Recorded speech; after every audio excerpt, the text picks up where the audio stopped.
ATL on the rise, you know how we do.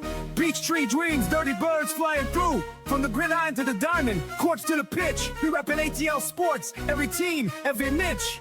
ATL, where the flames ignite. From Truist Park to the bins at night. Dreams take flight, hearts soar high. United we stand, reaching for the sky. Did you think we were gone? Hey there, everybody. We're back. We're back like we never left, here to talk a little bit more about Atlanta sports. And I got to tell you, it's a weird time to be an Atlanta sports fan. There's some strange things going on, that's for sure. Questionable, sussy vibes at the best. Yeah, good, bad, and ugly. That's, I think, the best way to put it. Mm-hmm. Yeah, and before we get too into that, I'm going to start with some ugly from the past. How's that sound? It's Braves related, so like kind of. Oh, perfect. That makes sense to me. Kind of on par. So let's get back to this day and day. It's been 2 weeks since we've been together here too, Kraemer, and I'm really happy to be with you. I'm sorry that this had to be our this day and day, but this is July 9th, 2010. All right. So what, you were 13, I was 14. Is that right? I just turned 15. Okay. So Jason Hayward and Nate McClough are playing the outfield against the Arizona Diamondbacks. Okay. When Gerardo Parra, he hits a ball.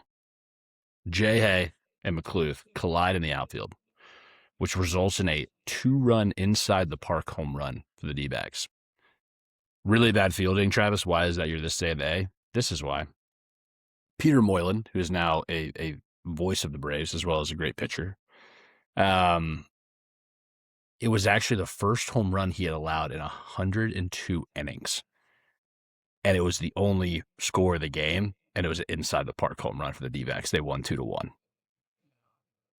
Is that weird or what? Like, is that not weird? That sounds like an average. That sounds like my average kickball game with the people I play with, because they've never played baseball or watched baseball apparently, so they don't understand that you give the ball back to the pitcher. Instead, they just decide to throw and not catch it to random second base and have people. Sorry, we played kickball yesterday and we gave up 3 people on the base. We gave up, 3 people, bases loaded, right? Guy comes up to kick, bunts the ball, easy at home, right? Out at first, or out at force home. out at any base. Force out, yeah, exactly. The guy playing catcher, I'm not going to say any names, he goes up, tries to throw, instead of going back to home plate. I don't know what his background is in sports and stuff. I've only known the guy for a couple months, but he decides to try to peg the person running to first, throws the ball completely sideways inside the park home run, grand slam. We lose the game. It was a walk-off. Well, no, there was an inning after that, but we were. They were up 2-1, right? So we're like, okay, we go back to the bat, we get on base, we score, we make this. Then it becomes what? It becomes 6-1, or it becomes 7 or 4, whatever, and we're just like, well, y'all scored one run. Yeah, we were in the lead until the 6th inning, and there's 7 innings. Y'all were pitching a shutout in kickball? I'm pitching a shutout in kickball. Wow. Shoulders and back are heavy over there for our boy Kraemer. You have no idea. Do we do we have a league? Anybody that's on my team, if you're listening, you won't be. I know you won't be, but supportive teammates too. It's just getting messier. I love my teammates, don't get me wrong, but holy shit, practice once in a while. Excuse me. Yeah, maybe watch a tutorial if you will. Maybe learn baseball. But anyway, I'm sorry. Yeah, no, please don't apologize. This is a safe space to vent about your kickball. Anyone else who ever wants to call in and vent about kickball, we record this on Thursday nights. Well, listen, sorry for your troubles. Much like sounds a lot like Peter Moylan's troubles back on July 9th, 2010.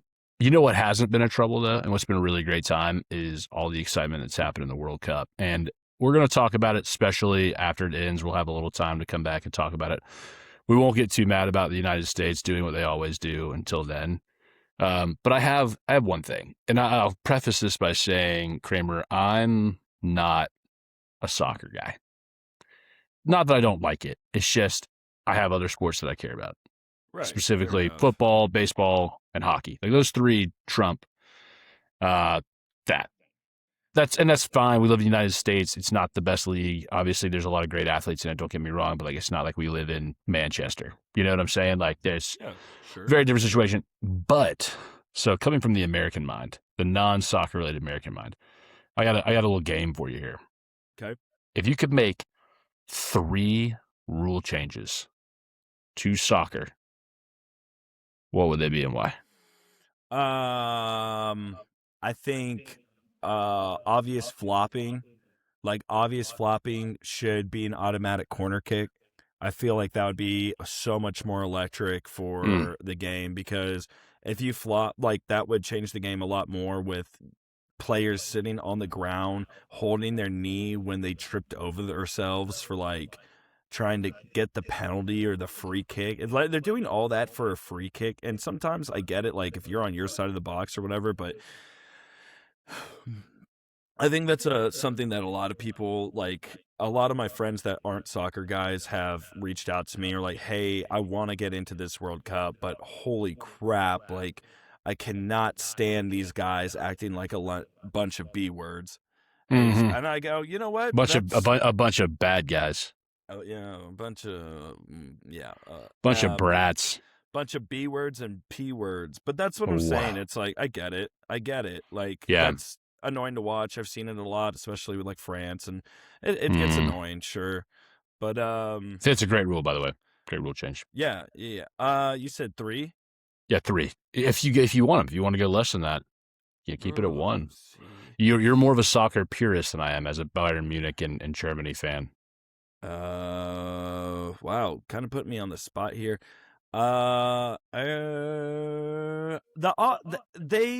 It maybe not so much a rule change, but I think they've been like dictators this World Cup on offsides.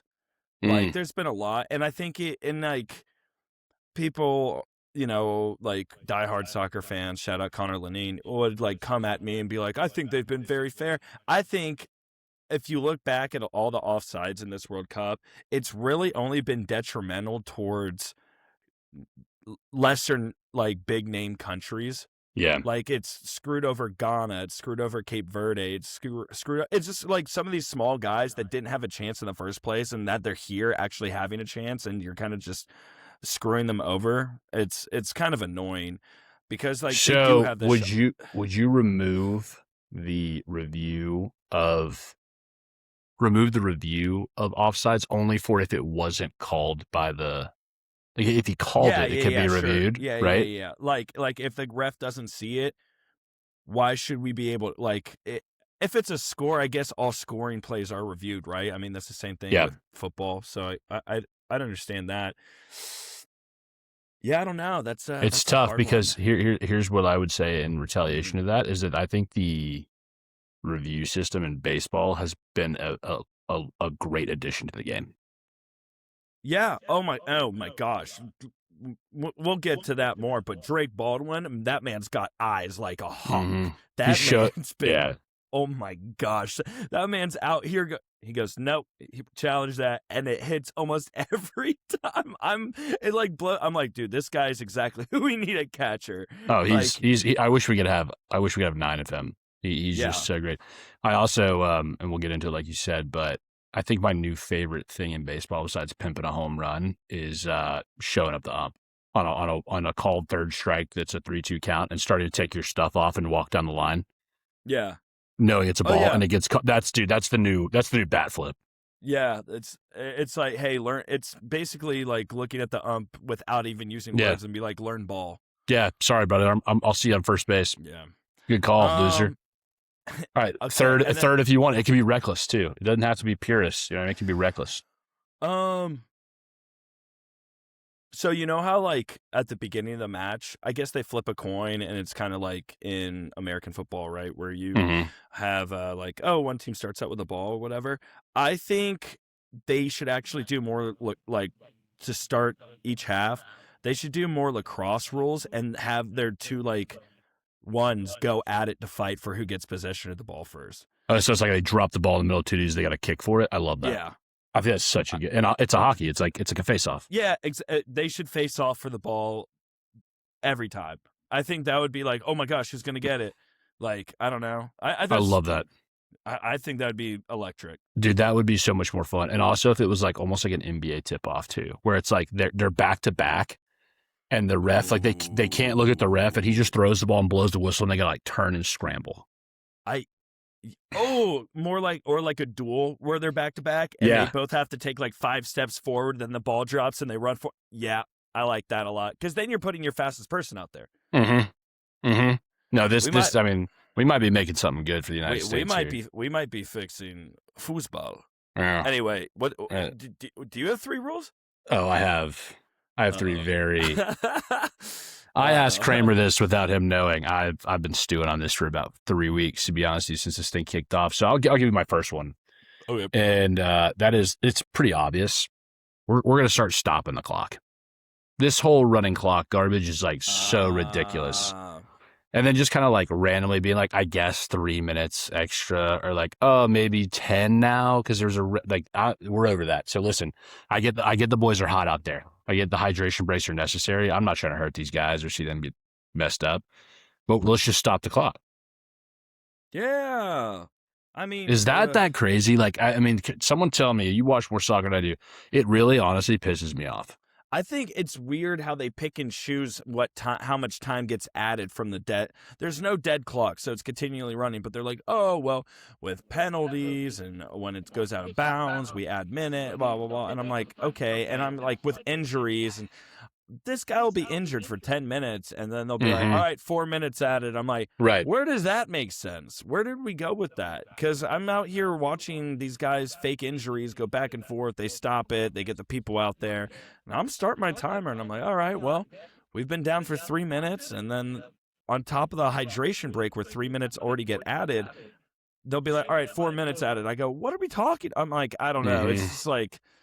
And that extra time is actually so detrimental because I've seen so many matches in this cup where people have scored with that extra time to make them progress. It's crazy. I would actually see a breakdown. I guarantee you the most goals have been scored per like 6 minute time blocks have been in extra time. Like if you just like, by the way it's broken out, I feel like every time I actually should just turn the games on in extra time. I will see a goal. Yeah, if things are tied, there you go. Yeah, just turn it on in the extra minutes. So that's the first one, and that's more of a frustration thing because every other sport, we stop the clock. It's just like, come on, grow up. Why are you trying to get out of there so fast? Sports are meant to be fun. We want to be there for a while. My second one is so this is my biggest one. Is I hate the diving.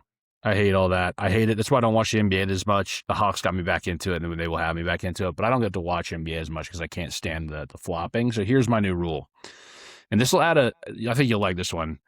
Every dive or embellishment, and it's going to be much more scrutinized. Like if you get hit in the foot and it's a foul, very fair. If you roll around on the ground and scream, this is going to get called for it. Every single one of them, your goalkeeper has to shotgun a beer. Okay. So it's really like how much of a tank is your goalkeeper, to be totally honest with you? Like, can he hang? Because it's like, okay, 4 embellishments to try to get cards, like, you know what I mean? Like, to try to pull it, like, to do that thing. Like, okay, you're willing to... Is your goalie, like, can he play on 4 beers in the late minutes?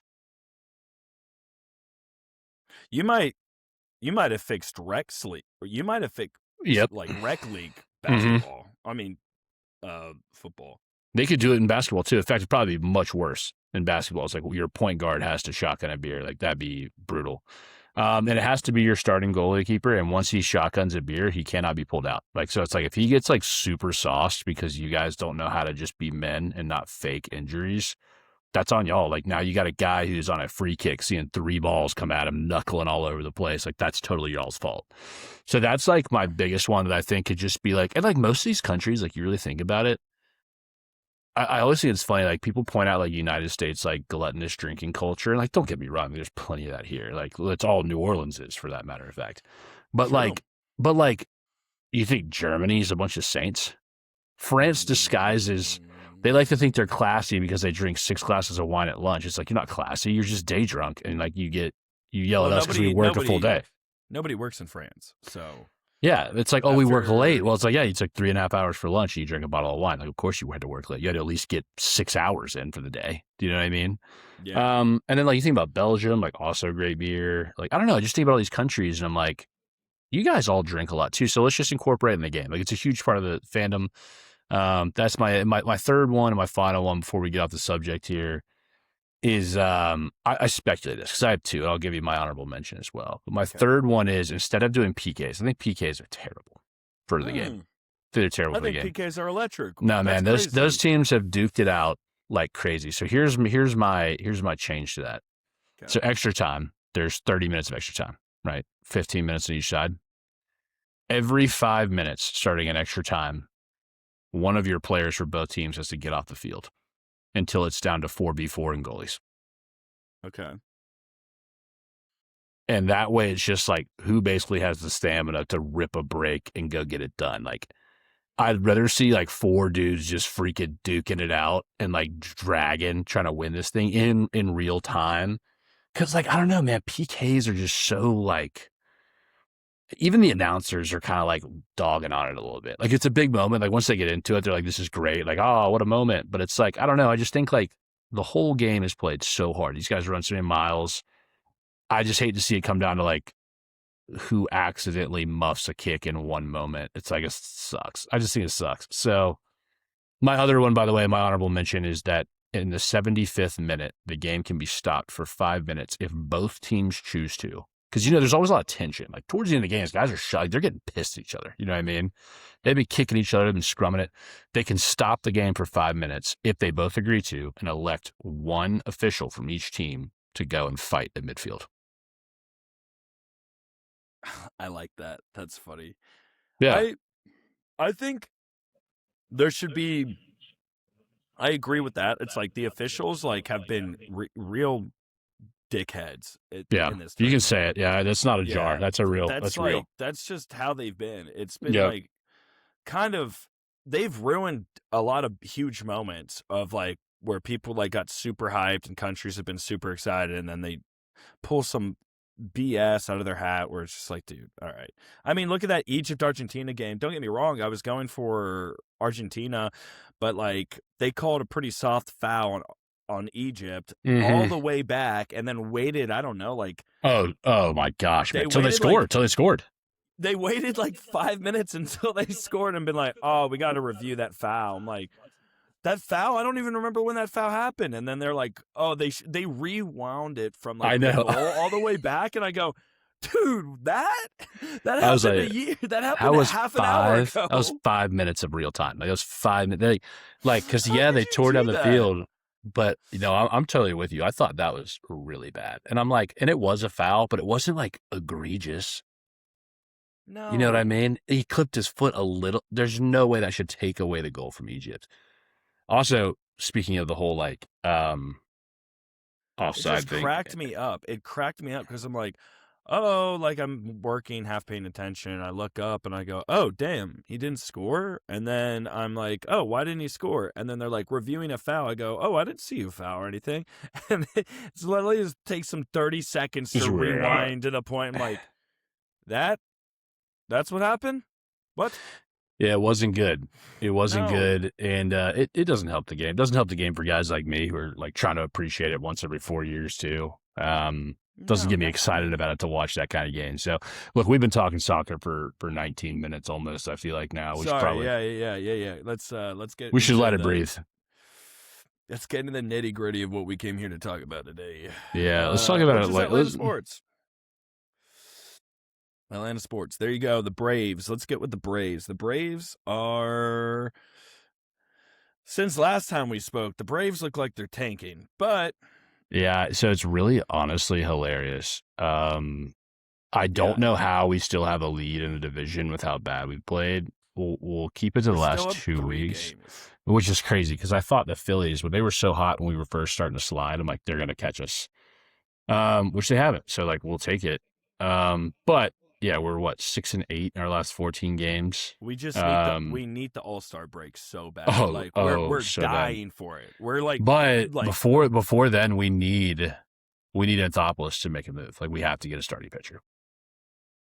Ooh, you think we're going to? Is the question? No, I think A is going to sit on his thumb like he always does, and he's going to get some ridiculous 40-year-old prospect who's like, oh no, this guy's still got some juice. He's like Bartolo Colon's. He's been waiting for this opportunity for 6 years of retirement. Well, he just needs to come back now.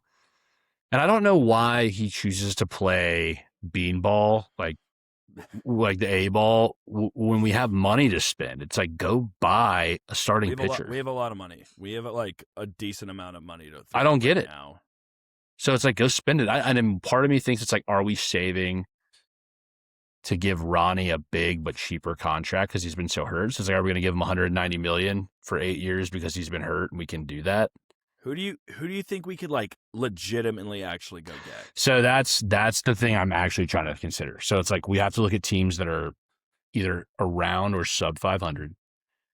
They won't give up their ace, but who's their second best pitcher? Like that's kind of what we're looking at. We're not Skeen's out of the question. It would never touch that. Never be Scooble. It'd never be someone like that we've had before, like Fried, who's obviously a huge contract with the Yankees. But I have been keeping up with rumors in the news. I saw something about that. They, the Tigers are not opposed to getting rid of Scooball. I just don't know if we'd want to pay him that much. And I don't mean that because like I think Scooball's incredible. Right. The problem is like he's super good. But he's going to demand that kind of money. The Braves have historically not paid an ace money that much, right? Yeah. So it's like, and I'm kind of like, okay, I'm okay with that if the wins are coming. But like right now, our most glaring issue is inconsistency at the plate, which like some nights we still score 14 runs. Some nights we score 2. We got to be able to back up a pitcher. But at the same time, like, I mean, Bryce Elder, who everybody was high on, and I'll be honest, I was very high on him too. I still hope he gets it together.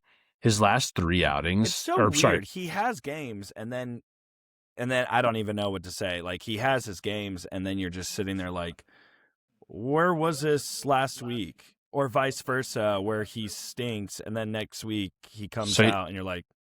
So we won yesterday with him pitching, but he still gave up 4 runs in 5 innings. Before that, though, Kraemer, he gave up 19. Did you see our score today against the Pirates? 19 runs given up in 14 innings for Bryce Elder in his last 3 starts. Oh, yeah, the Mets were kind of... I mean, on the 4th of July, shout out, I was at that game. It was great. Nice. Very patriotic, felt like a real American watching my home team play and beat the brakes off the Mets. Then the next 2 games, wow. I think they put up double digits in 2 games against us. And yep. So basically, like once Chris Sale's not on the mound, it's kind of like, all right, who wants to go hit home runs? Like it's kind of like how it feels. I will say we had an all-time moment, 2 all-time moments with a soccer to baseball crossover. I think everybody's seen the videos now of Michael Harris with the England fans in the outfield. They were all singing Michael Harris versions of Michael Harris. Yep. So Kraemer definitely knows. And maybe we'll get a snippet of him singing the whole thing here. That'd actually be great. But he was out there performing. He wore, I think it was a Harry Kane jersey off the field. That's sick. Yeah, he signed a bunch of the Kane jerseys. He couldn't swap jerseys. I didn't know that.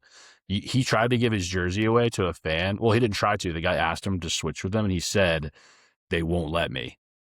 So he gave him his hat instead. He gave him his hat off his head, which was pretty cool.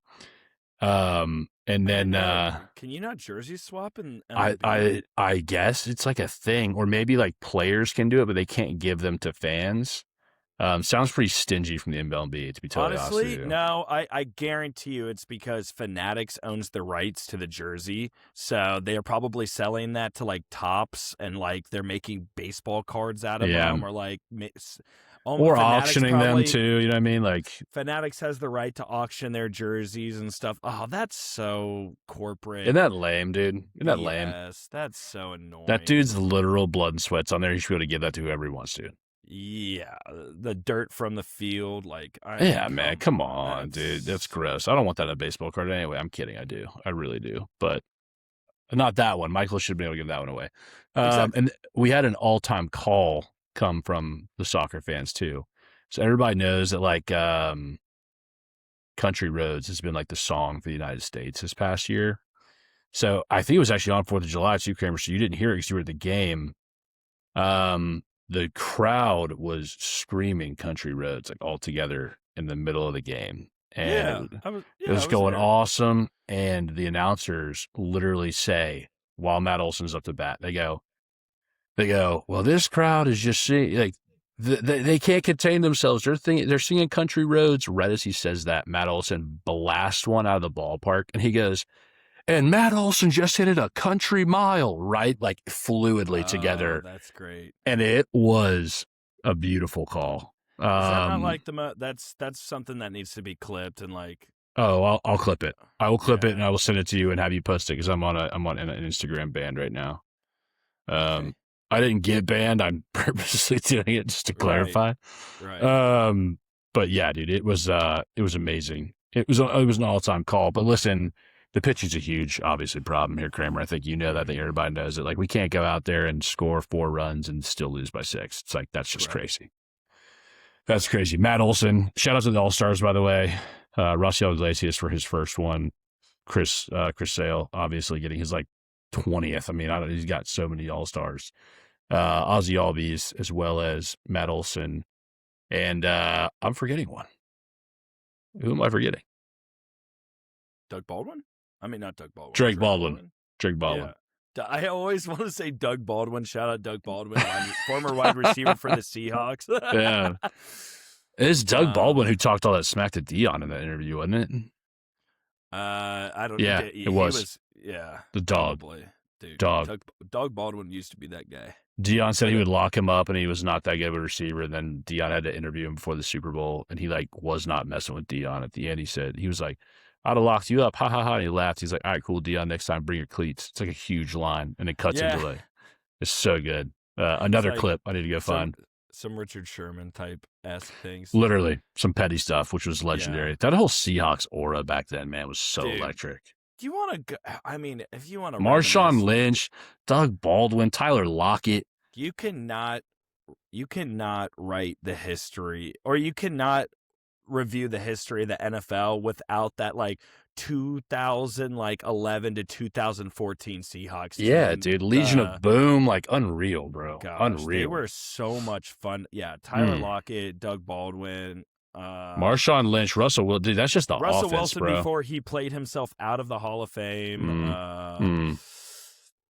You know what did it, dude? It was that Subway commercial too. Yep. Oh man, that Subway commercial is so funny though. The Danger Witch. The Danger Witch. Be careful, it's spicy. It's spicy. That's so funny. It's not, dude. It's really creepy. To be totally honest with you, it's so funny. It's so funny. I don't care who you are. That's peak comedy. The amount of like remakes of that with people like pretending to be like in his basement locked away while he's trying to sell them on it is so funny. Those videos are I went and ordered the Danger Witch after that, so I guess was it good? Yeah, it was good, and I made my own version of the video. I'd have to find it. I'll post that on Instagram if I can find the Danger Witch. Please do. I shot my own Danger Witch commercial. It was really good. It was funny. It made me laugh, and that's all that really matters. It would make me laugh to see it too. And I think that's if it only matters for you to laugh, it'll double up as I will laugh at it. Yeah, because I did it pretty well from what I remember. But all right, I'll talk, dude. I can't wait to see it myself here. Anyway, let's talking Braves. Let's talking Braves. Speaking of football, let's go over to Flowery Branch where our Falcons are in the midst of this terrible Georgia heat wave, actually world heat wave. It seems like all the solar flares and 1,000 people died in France. Yeah, because they don't have AC. Yeah, Idiots. Which is kind of like isn't Carrier the company that makes those based out of France? I mean, I could feel bad about those people, but I could also just say Darwinism, and it's like, guys, we have the technology, use it. I don't know. I'm not gonna get that far because 1,000 people died, but Most of those were from drownings, though, I heard. This is getting real dark real quick, but because they were trying to escape the heat. They were swimming in pools and stuff. So they don't have AC and they can't swim. It's definitely not a good fit. I'll be honest with you. It's definitely not a good fit for a heat dome. And I honestly, doesn't France, it gets hot every now and then. This isn't, too unheard of, right? It's 100 degrees. I don't know if I've spent many summers in Europe, and I do not recall ever being extremely sweaty. I've been to France once, and I hated it. The south of France is beautiful, dude, I will say. But that's the real spot to go. I judged France based on the north. Should not judge. That's like me being a foreigner, and if I was to go to Boston and see how they treat their own Red Sox players, be like, whoa, this country's bad. Or Philadelphia a year ago when Trey Turner was on that poop spell. Or just a Eagles game where they're throwing D3 batteries at players. Crazy, dude. Yeah. Be like, crazy. Whoa, why do you guys not beer cans, full beer cans, full beer cans, which could kill a person. Yeah, dude. I was crazy that they're throwing D3 batteries and full bottles of mustard. That's nuts, dude. That's just crazy. And you know what? It just has no part of the game here. Philadelphia has a big part of their game because they're a bunch of sleazebag absolute losers. So no part of the game here in Atlanta. Speaking of the NFL, yeah, we'll go to the flowery branch here.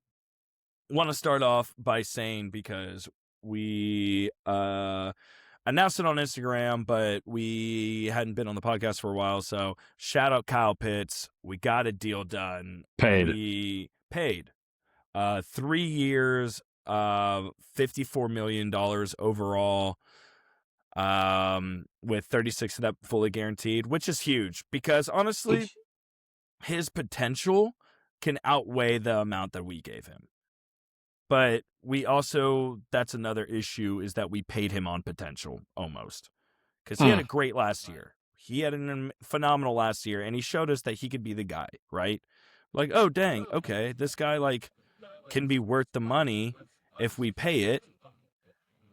Oh, it can be worth the money. He blocks now, which is crazy. He was running his routes dude. He would. No, this is my fear, though, Kraemer. This is my big fear. It was contract year. Now that he's paid, he can just be. Yeah, just I'm good. I don't think he will. I think he really took a step, is what it looked like in his career. Do you know what I mean? But you do worry just to get the paycheck, though. No, I'm just kidding. You worry about it as a fan, but I don't think so. I think the team. I think he's assuming more of a leadership role. And that's where he needs to be. If he can stay healthy, that's where he needs to be. I'll tell you what's got me jacked up, by the way, about this season. It's actually not on offense, when it should be. Well, besides quarterback, I see headlines coming out Michael Penix takes huge step to win the starting job. I'm if Michael Penix didn't win the starting job and we actually rolled 2 out there to start the season, I wouldn't jump. I wouldn't do it. But I'd probably throw a rock and see how long the fall is. Do you know what I mean? I actually was reading today that Tua has taken a huge step back with accuracy and his throwing at camp. Who's shocked at that? Yeah, I know. He could only shine for too long, right?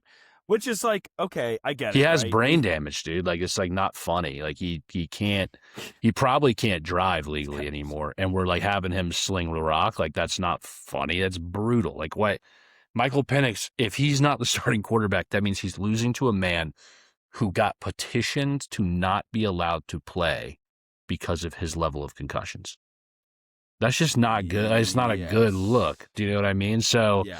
Happy to hear Penix is stepping up. Really unhappy to hear that there's even a battle there, to be totally honest with you.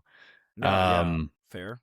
Now, to help that, our running back room is absolutely ridiculous.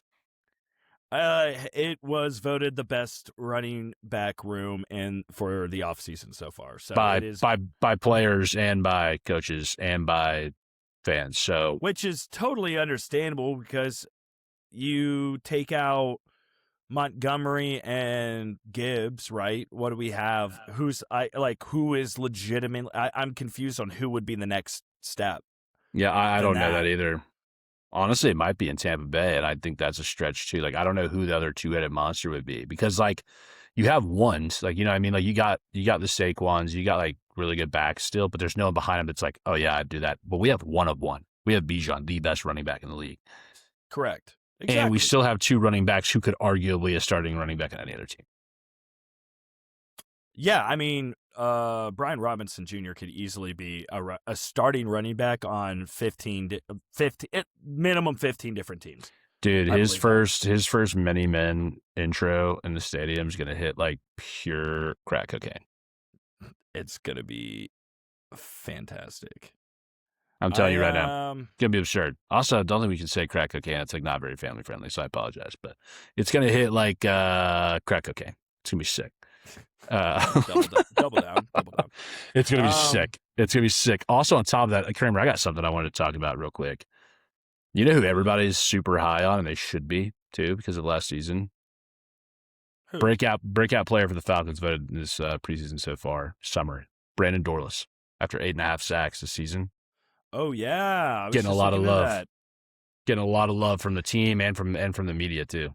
So he is somebody that has, like, from what I've seen in minicamp and everything, has just taken that full step forward. He's fully a different player than he was last season, which is so massive to see. Yeah. Let's just be honest. If he got 8.5 sacks only this upcoming season, that'd be like monstrous. That'd be sick. With Jalen Walker back, baby. That's what I'm saying. Yeah. With James Pierce Jr. back. Oh, yeah. Sorry, James Pierce Jr. back. No, both of them. You're right to say Jalen Walker, but also with James Pierce Jr. back. Not to mention, those are some scary fellows on the edge. Not to mention our Lord, our Liege, our new captain, Mr. Divine Diablo. I'm telling you, that jersey I'm going to buy is going to hit so different with that 0 on it. You got to buy the captain patch. You got to get the captain patch. 100%, dude. I will say this too, and I apologize for cussing, but I'm going to say it. I'm such a patch whore for jerseys. Like, I really am. I've never heard someone say that before. Yeah, I am. I was going to buy a jersey this season for the Hurricanes. And I'm so glad I didn't, because now I get one with the Stanley Cup logo on it. Absolutely. You could add patches, can you not? I don't work an iron. I don't sew. I'm just like, I'll wait for it. Is that like frowned upon? Means more. I think that it's lame, and I'll tell you that to your face. Because like I'll tell you that to your face. If you come with me with like you wash your jersey 3 times and it was a patch jersey and all of a sudden that thing's starting to scrape off a little bit, I'm pulling it off. I'm walking up and I'm pulling that right off. Okay. Yeah. Okay. That's fair. Yeah. Dude, I got a couple patches on some jerseys that I bought them like that, but I guess I don't. Do you sew? I have sewed a pair of pants before. I've sewed so I've patched a pair of pants very poorly, I might add. I did a decent job, but the kicker is after I sewed them, I lost them. So I did all that work, learned how to sew on YouTube, and then my pants disappeared. Like, I think if it was like wartime, I could sew, but like, I don't think based on the minimal amount, it wouldn't be good, but I could get it done. No, yeah, for sure. You're straight. You could do that. Hawks had a draft, by the way. Yes, they did. And how do you think they did? We should actually get Connor on here to talk about that. I would love to. Yeah, let's actually just do that this week. Let's do that. Let's do that this week. Yeah, let's. So I got a buddy who needs to come on too. I'm gonna bring them both on. Okay, his name's Seth. He's deep in the cut with the Hawks. Okay, I love that. He loves them. He was so hyped on the draft. He was the one feeding me information. And normally I feel like I have decent information. I paid more attention to the Atlanta Dream draft than I did the Hawks. But that's my issue with the way the lottery works. The lottery, the way the NBA does the draft and the way the MLB does the draft. The MLB doing it in the middle of the season is the craziest thing ever, right? They do it like, don't they do it like, isn't the draft in like 2 weeks? Dude, I don't think the MLB draft is even televised.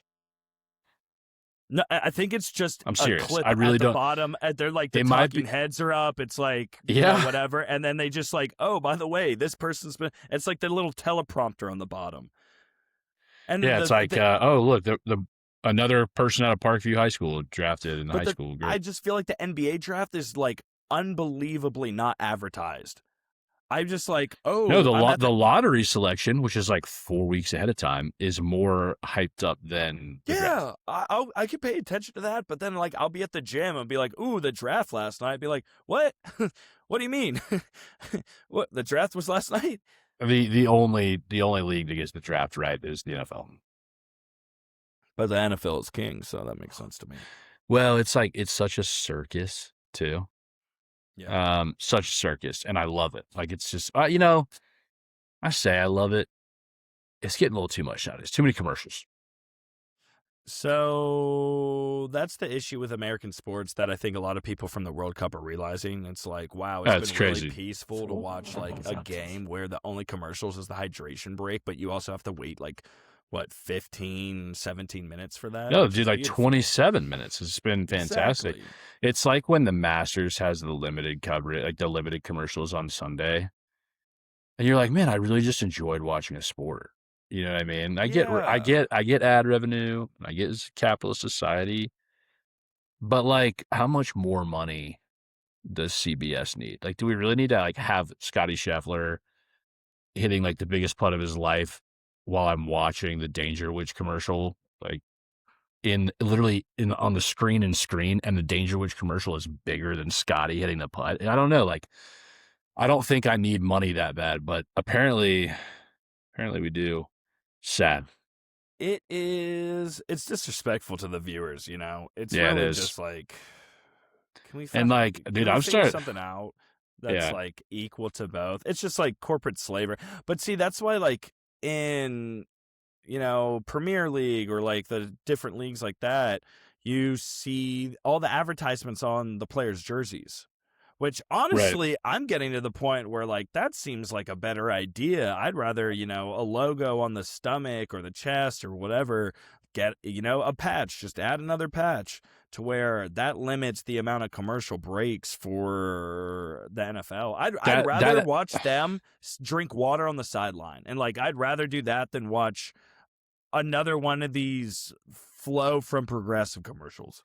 And oh my God, you know what's even more abysmal than that is the Liberty Bibberty commercials, man. I freaking hate those, man. I freaking hate those. There is no thought. It's literally like they asked AI, like, make us a commercial that would make a 4-year-old laugh. That's how they probably write it. Yeah. Like ChatGPT is writing those commercials. Emu.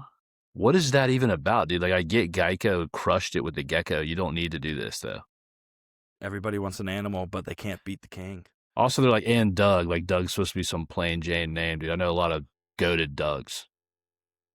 Shout out Doug Thompson. Doug Thompson. Whoa, all right. Jinx, you want to kiss? Yeah, he's goated, dude. I'll do it right now. Yeah. Anyway, the Hawks, we should put a pin in that and get Beecham next week. Yeah, let's get Beecham and Seth. I'll talk to him. I actually see him tomorrow at Bible study. So I'm gonna be like, hey, let's do this. Well, that's it. I mean, like, whoa. Well, we don't have anything with Atlanta United, obviously, because you want to talk about the Dream. I do want to talk about the Dream. I've been keeping up with the Dream a lot. The Dream is freaking electric. The team is. We've been on a pretty bad losing streak. Electric. Yeah, right. Well, we've been on a bad losing streak in away games, but they come here. That's fine. That's fine. Yeah, I mean, we went from 3rd in the league to 6th. In the whole league? How does it work, too? I don't know this with the WNBA. How does that work? There is only 15 teams, so that's not good. Which it could be worse though. We're better than half. Like we're in the better half. Yeah, so I think 8 teams make the playoffs. So we're still playoff contending, but we're only, let me see. We are. Dude, I gotta say, I think the whole Angel Reese thing has been a real negative drag on the Dream. Really? Because she okay, so my issue with Angel Reese is that she Definitely. I mean, she has that, like, she's a young player. She reminds me a lot of, like, Justin Jefferson without all the talent, where just, like, very cocky, getting a lot of stop, you can't laugh. She just thinks she's her, and that's fine. Justin Jefferson without the talent is probably like the funniest thing I've ever heard, especially since Justin Jefferson was like very averagely talented. But she's just a young player in the league trying to like make a name for herself, which she already has, but she did that more with like media posts and like interviews and stuff, where it's like like her shooting, the way she goes to the rim is so aggressive, which I absolutely love, because either she makes it or she draws the foul almost every time. Or gets her own rebound, which is sick. Which, yeah, and you know what? Whatever works. I mean, stat padding is what stat padding is. Right. But the real person I want to talk about, everybody wants to talk about, oh, Angel Reese. Got to talk about Ryan Howard and Alicia Gray. These girls are absolute beasts on the court. Hey, Ryan Howard leading the league in steals right now. Yeah, dude. Okay, so the thing about this, what's really going to make this team, and Alicia Gray, they're playing right now in the first half. She already has 14 points. So yeah, dude, they're up 53-37. Yeah, they're killing it, which is good. They needed this win against. Also, I mean, they're against Seattle Storm. Seattle Storm is 6-17. So if they lost this game, that'd be pretty detrimental. But fair enough. But yeah, Alicia Gray, when it comes to offense, absolute sniper 3-point shooter. Ryan Howard, absolute beast when it comes to defense. This team is so defensively made right now where it's just, I mean, you want to talk about the real rebounder, like talk about Jordan Canada. She's out there risking her life to get these balls. It's so we got her name's Jordan.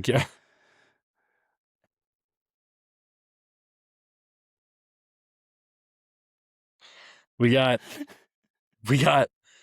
Jordan Canada. That's how you say her name, right? Jordan Canada. She is fourth in the league in assists per game, as well as I mentioned that Ryan Howard is Ryan? Is that right? Ryan Howard? Yep.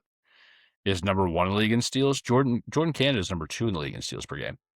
She's the biggest team player that we have right now. I mean, if you were sitting there watching the game, you will hear her name a million times because she's always everywhere, and it's beautiful. Also, Madine Akot, I think I hope I said that right, but she is the rookie we drafted from South Carolina, who is our center, our backup center at 6'7", 6'8". She looks like a totally different breed of athlete than anybody else on the field. The fact that she's a rookie makes me so happy because she's going to go out there and like when she gets established, she's going to become like a very it's honestly player. It's the piece that like the Hawks need to do. Like, they need to take a lesson from the Dream. We need like that backup center who can come in and just mash people. Also, would it shock you to learn that Angel Reese leads the league in rebounds? No, because I've been watching these games and it's. You ever played 21 and you know how you like tip? Yeah, that's what she's doing out there. Which is like whatever. If it works, it works. She'll probably go down realistically as the best rebounder of all time. Good. But that's she very well could. She also might go down as the worst shooter of all time. In fact, Atlanta, the Dream, while being 6th in the league, are 13th in the league when it comes to field goal percentage. Yeah, but they're stealing the ball a lot, and that's what's helping. But our 3-point percentage is good. It's like it really comes down to Angel Reese is what it seems like from the kill and the field goal percentage, because she's not shooting threes. So like, she's playing a lot of me ball, which is like whatever. Like you expect that though. I mean, she's a top 10 player in the league. Oh, like, for sure. At least she will tell you she is. She'll tell you that she is. She's new to the game. She wants to blah blah blah. But like, you got people like, yo, you got to trust your team. You got to, like, if you got somebody like Alicia Gray on your team who's averaging almost 20 points a game for the WNBA, 3 rebounds and, like, 2 assists, I mean, I'd rather give her the ball, like, to be honest. Give her the rock. Like, so down for that. Yeah. Yeah, in fact, actually, Ryan Howard is the 9th leading scorer in the WNBA right now. She is averaging 18.9 and Alicia Gray, points. is 12th. So we're up there, dude. We got 2 players before anybody else has 2. Yeah. That's fun. I mean, our team is very heavily based on defense this year, which you can tell just from our shooting and like percentages and stuff like that, and field goal percentages. But I want to see this, dude. Angel Reese is 25th in the league in points. I want to see her field goal percentage.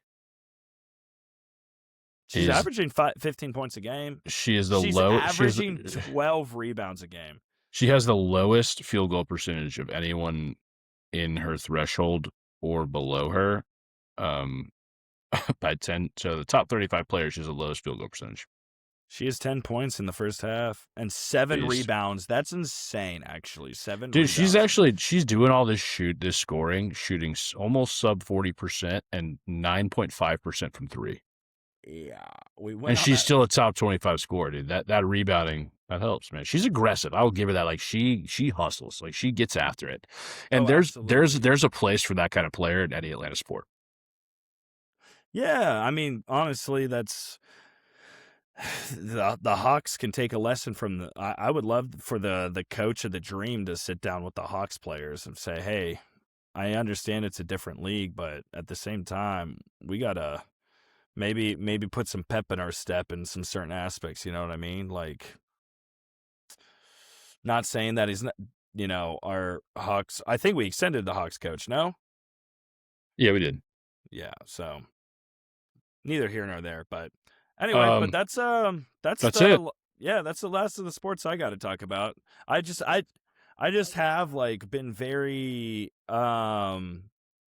invested in, because I mean there's almost no sports going on. The Braves play. The world stops for the World Cup. It's just like a thing. Exactly. And also, like, it's been a few weeks. There's actually so much to cover that we kind of needed to, like, let's just have our little ADHD brains have a parade, and next week we'll have a week's worth and we'll actually be on. So that'll be fun. Yeah, exactly.